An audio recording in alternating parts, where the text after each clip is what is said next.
Hello everyone, I'm Chris Briscoe with the final installment of our third quarter investment currents video series. In this video, we'll discuss some year-end planning tips and reminders to help you get your financial house in order, not only for this year, but also to get a head start on next year. Let's begin with some budget, spending, and year-end to-dos.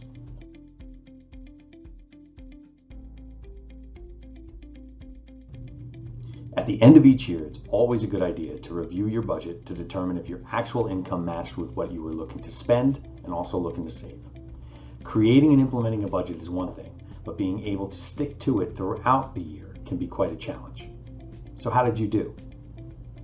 Be truthful with yourself and decide if you need to make any adjustments for the remainder of this year. Some other important budget items: healthcare, childcare. If you're eligible, you're going to want to explore making use out of these tax advantage options. If you have a flexible spending account, be sure to spend any remaining balance by the end of this year. Remember, with an FSA, if you don't use the funds, you lose the funds. FSAs do not allow any balances to be carried over the next year, so stock up on items like prescription glasses or sunscreen to use up these balances. If you have a high deductible healthcare plan, look to maximize contributions to a health savings account. For 2023, you can contribute up to $3,850 for a single person and $7,750 if you have a family. At age 55, individuals can contribute another $1,000 with a catch-up contribution. However, you must be enrolled in an HSA eligible health plan. You also must not be enrolled in Medicare and not claimed as a dependent on someone else's tax returns. Unlike FSAs, HSAs allow you to roll over funds from year to year. These funds can stay invested and grow tax-free for use in later life for healthcare costs. Now's also the time to review your overall portfolio. Here to tell us more is Blaine Mooney, Wealth Advisor for Girard. Thanks, Chris. Let's talk about investments.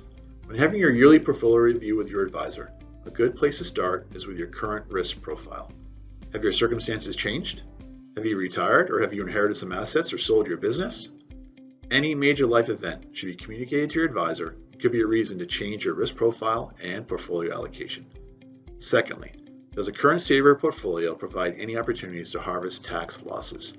You can realize losses in your portfolio, replace them with a suitable investment, and then use the losses to offset any realized gains.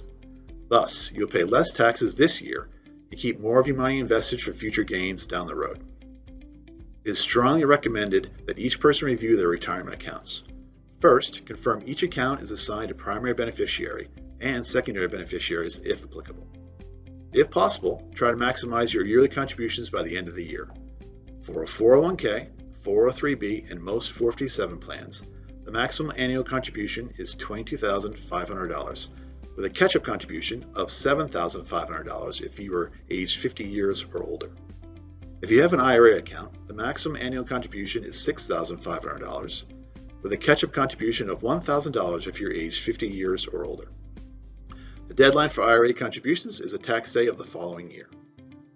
Make your charitable gifts and donations by the end of the year. You can generally deduct up to 60% of your adjusted gross income for donations made to public charities and private foundations. If you donate to a donor-advised fund, the limit is 30% of your adjusted gross income, but you can carry over the excess for use in future years. Lastly, if you have children, it is recommended that you contribute each year to their 529 college savings plan.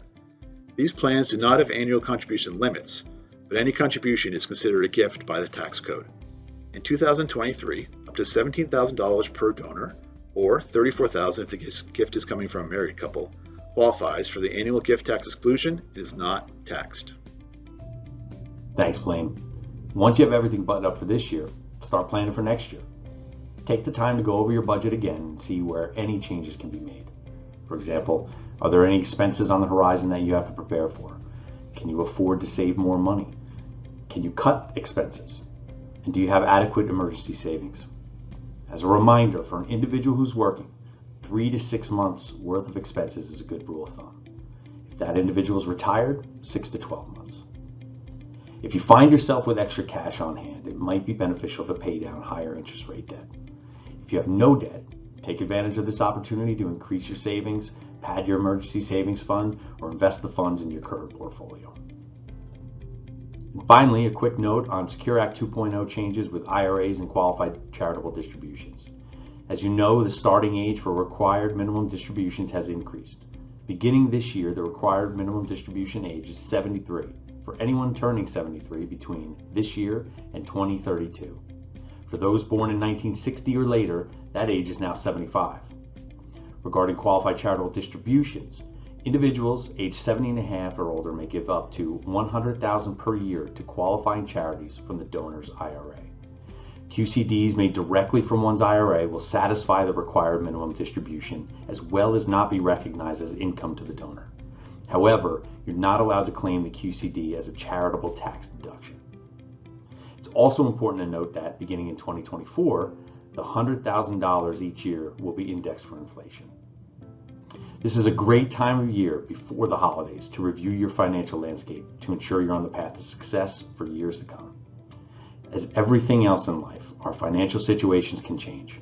A plan that worked for you last year or a few years ago may not be the plan that works for you today.